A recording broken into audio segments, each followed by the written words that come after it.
एक बार की बात है। गांव के किनारे एक टूटी फूटी झोपड़ी में एक गरीब आदमी अपनी पत्नी और छोटे बेटे के साथ रहता था।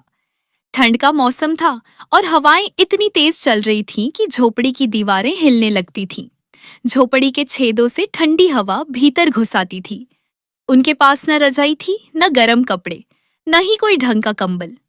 घर के कोने में बर्तन पड़े थे, लेकिन उनमें अनाज का एक दाना तक नहीं बचा था। बच्चे के पेट में भूख से ऐंठन हो रही थी और वह ठंड से कांपते हुए माँ की गोद में सिमट गया। माँ ने आंचल से उसे ढकने की कोशिश की और बोली, बेटा थोड़ा सब्र कर लो, तेरे पापा आते ही होंगे। लेकिन उसके दिल में डर था कि पति कहीं फिर से खाली हाथ न लौटे। थोड़ी देर बाद दरवाजा चरमराया और पति अंदर आया। उसका चेहरा उतरा हुआ था और हाथ बिल्कुल खाली थे। उसने धीरे से कहा, आज भी कोई काम नहीं मिला। सब लोग अपने घरों में दुबके बैठे हैं, मजदूरी कौन देगा? पत्नी की आंखों से आंसू छलक आए। उसने कहा, बच्चा भूख से तड़प रहा है, मैं उसे क्या खिलाऊं? पति ने बेटे को गोद में लिया और उसका चेहरा सहलाते हुए बोला, बेटा मैं वादा करता हूं, कल तुझे खाना जरूर मिलेगा। बच्चे ने आंखें बंद कर ली और कमजोर आवाज में कहा, पापा मुझे बहुत ठंड लग रही है। तीनों एक दूसरे से चिपककर आग के बिना रात गुजारने की कोशिश करने लगे। बाहर से ठंडी हवा की आवाज आ रही थी और झोपड़ी कांप रही थी। अचानक झोपड़ी के बाहर किसी बुजुर्ग की आवाज आई, कोई है? लकड़ी चाहिए तो ले लो। पति हड़बड़ाकर बाहर निकला। वहां एक बूढ़ा आदमी खड़ा था, जिसकी पीठ पर सूखी लकड़ियों का गट्ठर था। उसने बिना कुछ पूछे कुछ लकड़ियां झोपड़ी के दरवाजे पर रख दी और बोला, बेटा मैं ज्यादा मदद नहीं कर सकता, लेकिन ये लकड़ियां तुम्हें रात गुजारने की ताकत देंगी। पति की आंखों में आंसू आ गए। उसने हाथ जोड़कर कहा, बाबा आपका शुक्रिया। मेरा परिवार ठंड से कांप रहा था। अब आपके दिए हुए लकड़ियों से हम अपने घर में आग जला सकते हैं। लकड़ियां जलाकर चूल्हे में आग जलाई गई। जैसे ही छोटी सी लौ उठी, झोपड़ी के अंदर थोड़ी गर्मी फैल गई। बच्चे ने राहत की सांस ली और मुस्कुराकर बोला, माँ अब ठंड नहीं लग रही। पत्नी ने पति की ओर देखा और कहा, देखा, अभी हमारे पास खाने को कुछ नहीं है, लेकिन उम्मीद की लौ जल चुकी है। पति ने सिर हिलाते हुए कहा, हाँ, कल मैं खेतों में काम ढूंढूंगा, चाहे जितनी मेहनत करनी पड़े। अब हमें भूखा नहीं रहना होगा। रात धीरे धीरे बीती। सुबह होते ही पति फिर से काम की तलाश में निकल पड़ा।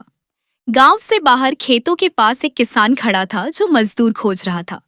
उसने कहा, अगर तुम खेत की जुताई में मेरी मदद कर दो तो मैं तुम्हें गेहूं और सब्जियां दे दूंगा। गरीब आदमी ने बिना देर किए हामी भर दी। ठंड से उसके हाथ सुन्न हो रहे थे, लेकिन उसने पूरे दिन पसीना बहाया। शाम तक किसान ने उसे गेहूं, आलू और थोड़ा आटा दिया। वह खुशी खुशी झोपड़ी में लौटा। घर पहुंचते ही उसने पत्नी के हाथ में अनाज रख दिया। पत्नी की आंखें चमक उठीं। उसने तुरंत चूल्हे में आग जलाई, आलू उबाल दिए और आटे की मोटी मोटी रोटियां बेल दी। महीनों बाद झोपड़ी में खाने की खुशबू फैली। तीनों ने साथ बैठकर गरम गरम रोटियां और आलू खाए। बेटे ने खुशी से ताली बजाई और बोला, माँ अब मेरा पेट भर गया। माँ ने बेटे को सीने से लगाया और पति की ओर देखा। उसकी आंखों से आंसू बह निकले, लेकिन चेहरे पर मुस्कान थी। उस रात तीनों आग के पास बैठे रहे। झोपड़ी के बाहर अब भी ठंडी हवाएं चल रही थीं, लेकिन अंदर गर्मी और सुकून था।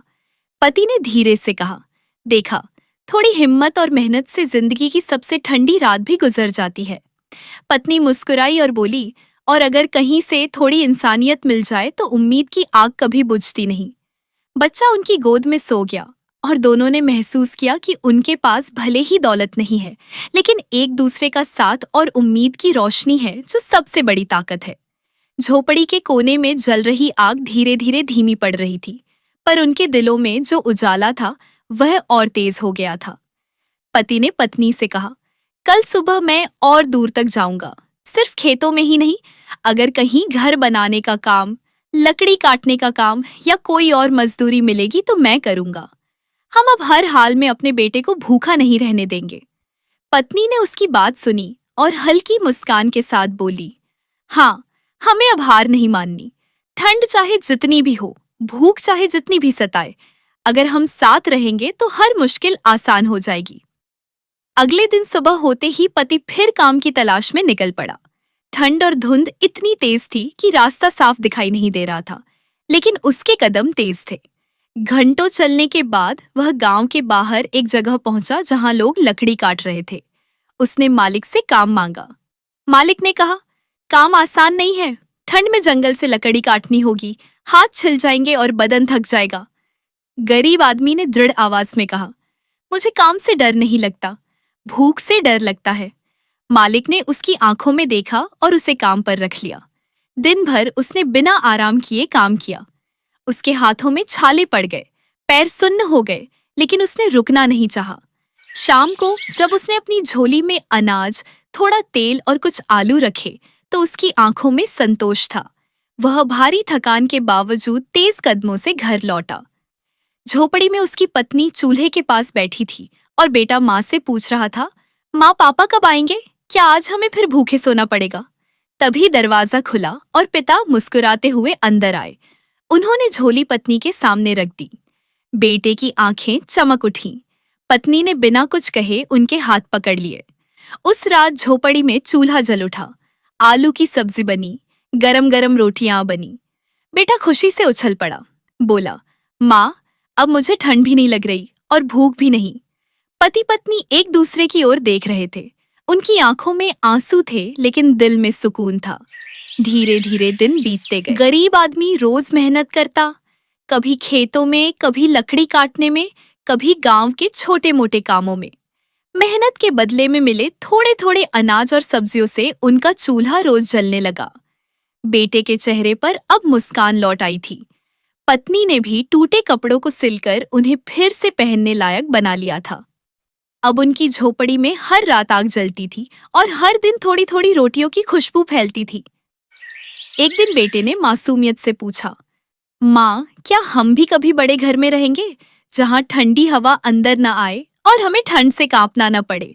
माँ ने बेटे के सिर पर हाथ फेरते हुए कहा, बेटा अगर हम मेहनत करेंगे तो एक दिन सब कुछ बदल जाएगा।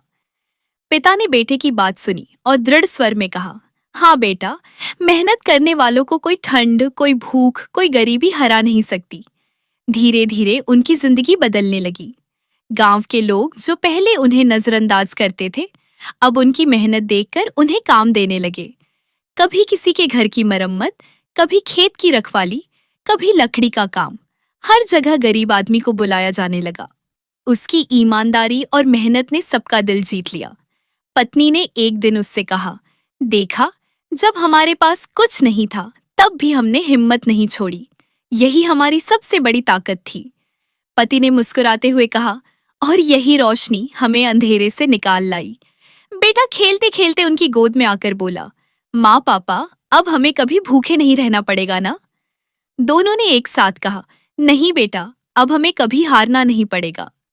चाहे जितनी ठंड हो, चाहे भूख कितनी भी बड़ी क्यों ना हो, अगर हम साथ हैं तो हम किसी मुश्किल से डरेंगे नहीं।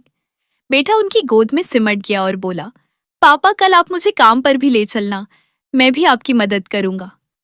पिता की आंखें भर आईं। उन्होंने बेटे के सिर पर हाथ रखते हुए कहा, नहीं बेटा, तू अभी छोटा है, तेरा काम पढ़ना है और सपने देखना है। हम मेहनत करेंगे ताकि तुझे वो सब मिले जो हमें कभी नहीं मिला। पत्नी ने धीरे से कहा, सुनो, शायद हमें दूर वाले गांव जाना पड़े।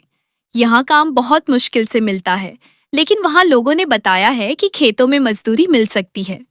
पति ने सहमति में सिर हिलाया और बोला, ठीक है, सुबह हम निकलेंगे।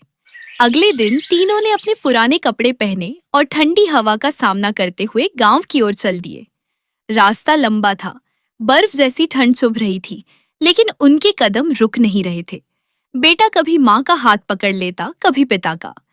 रास्ते में उन्हें कई लोग मिले, कुछ ने मदद की तो कुछ ने दुत्कार भी दिया, लेकिन उस परिवार के दिल में एक ही बात थी, अब हमें हारना नहीं है। गांव पहुंचते ही पति ने खेतों के मालिक से काम मांगा। भाई मैं दूर गांव से आया हूं, अपने पूरे परिवार के साथ आया हूं। यहाँ हमें ऐसा काम चाहिए कि हमें 2 वक्त का खाना मिल सके। मैं पूरी मेहनत से काम करूंगा, आपके खेतों को हरा भरा कर दूंगा। आप जो भी काम देंगे वह मैं लगाकर कर दूंगा। मालिक ने उनकी हालत देखी और कहा, अगर तुम सच्चे मन से काम करोगे तो तुम्हें काम भी मिलेगा और रहने के लिए कोना भी। पति ने तुरंत हामी भरी। उसी शाम उन्हें आधी रोटी और थोड़ा दाल मिला। बेटे ने खुशी से खा लिया और बोला, माँ, आज बहुत दिन बाद पेट भरा है। माँ की आंखों से आंसू बह निकले, लेकिन दिल में सुकून था कि अब जिंदगी में बदलाव आने वाला है। धीरे धीरे दिन बीतने लगे। पति खेतों में कड़ी मेहनत करता, पत्नी आसपास के घरों में काम करने लगी और बेटा पास के स्कूल जाने लगा। सर्दी अब भी थी, हवा अब भी ठंडी थी, लेकिन उनके दिल में उम्मीद की रोशनी पहले से कहीं ज्यादा गर्म हो चुकी थी। रात को आग के पास बैठकर पति ने कहा, देखो, जब हमारे पास कुछ नहीं था तब भी हमने हार नहीं मानी। आज हमारे पास थोड़ा है, कल और ज्यादा होगा। अब हमें बस मेहनत और विश्वास बनाए रखना है। दिन बीतते गए। पति हर सुबह अंधेरे में उठकर खेतों में काम करने जाता। ठंडी ओस से जमीन भीग जाती, हाथ पांव सुन्न पड़ जाते, लेकिन वह हिम्मत नहीं हारता। पत्नी गांव के घरों में झाड़ू पोंछा करती। कभी किसी ने दुत्कार दिया तो कभी किसी ने 2 रोटियां दे दी। बेटा अब स्कूल जाने लगा था। उसके पास कॉपी किताबें तो नहीं थीं, लेकिन दूसरों की फेंकी हुई पुरानी कॉपियों में वह टेढ़ी मेढ़ी लिखावट से अक्षर बनाना सीख रहा था। शाम को तीनों आग के पास बैठते और बातें करते।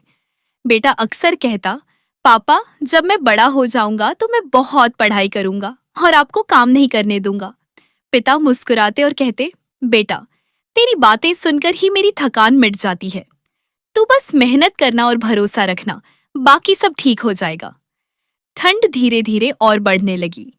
एक रात तो इतनी ठंड पड़ी कि हवा के झोंके झोपड़ी के अंदर तक घुस गए। बेटा कांपने लगा। माँ ने अपनी फटी हुई साड़ी का एक हिस्सा उसके ऊपर डाल दिया। पिता ने लकड़ियों की तलाश में बाहर निकलने की कोशिश की, लेकिन बर्फीली हवा से शरीर जमने लगा। तभी गांव के एक किसान ने उन्हें देखा और कहा, यहाँ क्यों खड़े हो भाई? आओ, मेरे घर से लकड़ियां ले लो। पिता की आंखें भर आईं। आपने ठंड से बचा ली। धीरे धीरे उनका संघर्ष गांव वालों की नजरों में आने लगा। पता है, मैं जंगल से जा रहा था, तभी एक आदमी ने मुझे रोका और कहा कि मेरे घर से लकड़ियां ले जाओ। लेकिन उसने मेरी मदद करते हुए मुझे अपने घर की ताजी लकड़ियां दे दी। मैं उन्हें लेकर अपने घर पहुंचा और अपने पूरे परिवार को देखकर बहुत खुश हुआ। अब हम सब आराम से आग जला सकते हैं, बच्चे गर्म रह सकते हैं और माँ भी खुश है। सच में कितना अच्छा हुआ कि वह आदमी मुझे रास्ते में मिल गया। मेरी मेहनत और संघर्ष अब रंग ला रहे हैं। अब घर में ठंड का डर नहीं, बस अब सबका मन और शरीर गर्म रहेगा। अब हमारा मन और शरीर गर्म रहेगा। सबके चेहरे पर राहत दिख रही है। बच्चे खेलते हुए हंस रहे हैं और माँ भी चूल्हे के पास बैठकर खुश है। देखो ये लकड़ियां कितनी मददगार है। सच में मैं खुश हूं कि हमें यह मदद मिली। तुमने भी सही कहा था कि कभी कभी मदद सही जगह से आ जाती है। अब हमें डरने की कोई जरूरत नहीं। घर में ठंड का असर नहीं होगा। हम सब साथ हैं और अब हमारी मेहनत रंग लाएगी। हर दिन हम इन लकड़ियों की आग में बैठकर एक दूसरे की कहानियां सुनेंगे। बच्चे सुरक्षित हैं, घर गर्म है और अब हम नई उम्मीद के साथ आगे बढ़ेंगे। हाँ, तुम बिल्कुल सही कह रहे हो। मैं भी हमेशा यही सोचती थी कि क्या हम सदा भूखे ही रहेंगे, क्या हमारे बच्चे हमेशा बिना भोजन के सोएंगे। लेकिन हमने हार नहीं मानी। हमने पूरी मेहनत की, हर दिन थक कर भी उठे और अपने परिवार के लिए लड़ते रहे। और देखो आज क्या हुआ, हमारी मेहनत रंग लाई और हमें खाना मिल गया। अब मैं दिल से खुश हूँ। आंखों में आंसू है, लेकिन ये खुशी के है। मैं अपने पुराने कपड़े भी सिलकर ठीक कर लेती हूँ। जो पटकर खराब हो गए थे उन्हें भी अब मैं संभाल सकती हूँ। घर अब गर्म है, आग जल रही है और बच्चे हंस रहे हैं। सबका चेहरा उजला और संतुष्ट है। मैंने सोचा था कि कभी हमारी हालत सुधरेगी ही नहीं, लेकिन मेहनत ने हमें सब सिखा दिया। अब हम ना सिर्फ पेट भरकर खा सकते हैं, बल्कि अपनी मेहनत की ताकत और परिवार के साथ जीने की खुशी को भी महसूस कर सकते हैं। सच में ये पल हमारी जिंदगी का सबसे कीमती पल है। तुम बिल्कुल सही कह रही हो। मैं भी अक्सर यही सोचता था कि हमारी मेहनत कब रंग लाएगी। क्या हमारे बच्चे हमेशा भूखे रहेंगे? क्या हमारी जिंदगी में कभी सुकून आएगा? पर आज जो कुछ भी हुआ है उसने मेरी आंखें खोल दी हैं। तुम्हारी मेहनत और सब्र ने हमें यह खुशियां दी हैं। हमारे बच्चों के चेहरे पर जो मासूम मुस्कान है वह मेरी सारी थकान मिटा देती है। और अब मैं महसूस कर रहा हूं कि हम सिर्फ जीवित नहीं रह रहे हैं, हम खुश हैं। हमारे घर में आग जल रही है, कोने कोने में गर्माहट है। पुराने कपड़े जो पतकर खराब हो गए थे उन्हें भी अब तुम ठीक कर सकती हो। हमारी झोपड़ी अब सिर्फ 4 दीवार नहीं रही, यह हमारे संघर्ष, हमारी मेहनत और हमारे प्यार का प्रतीक बन गई है। मैं तुम्हारे साथ हर कदम पर हूं। तुम्हारे जज्बे की वजह से ही हम इस हालत से बाहर आए हैं। अब मैं और तुम मिलकर यह तय कर सकते हैं कि